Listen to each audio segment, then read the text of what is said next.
नमस्कार दोस्तों, स्वागत है आपका हमारे YouTube चैनल पर। आज की वीडियो में हम भगवद गीता के अध्याय 16 श्लोक 15 के गूढ़ अर्थों पर चर्चा करेंगे।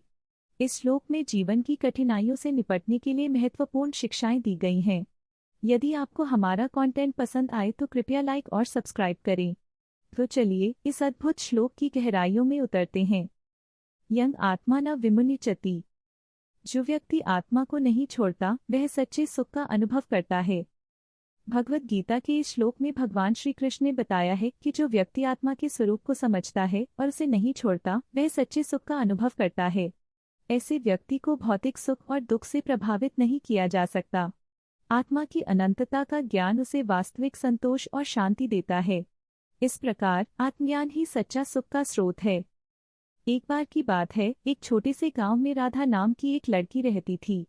राधा बहुत समझदार और मेहनती थी, लेकिन गांव में एक समस्या थी। गांव के लोग एक दूसरे से लड़ते रहते थे, किसी को भी शांति नहीं मिलती थी। राधा ने सोचा, क्या करें? मुझे इस समस्या का समाधान निकालना होगा। राधा ने गांव के बुजुर्गों से सलाह ली।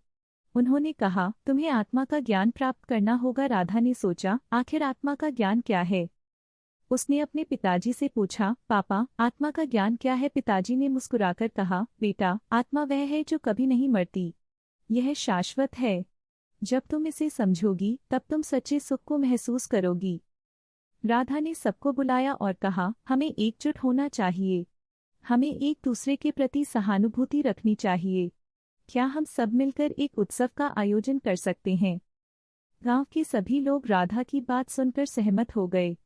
उन्होंने मिलकर एक बड़ा उत्सव मनाया। सबने एक दूसरे को गले लगाया, हंसते खेलते रहे। राधा ने सबको यह समझाया कि हम सबकी आत्मा एक है। यदि हम एकजुट रहेंगे तो हम सच्चा सुख अनुभव करेंगे।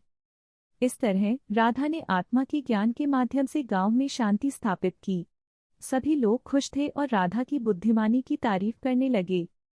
तो दोस्तों, यही है हमारी कहानी। हमें याद रखना चाहिए कि आत्मा का ज्ञान ही हमें सच्चा सुख और शांति दिला सकता है। यदि आपको हमारी कहानी पसंद आई हो तो कृपया लाइक और सब्सक्राइब करें। हम आपके लिए और भी प्रेरणादायक कहानियाँ लाएंगे।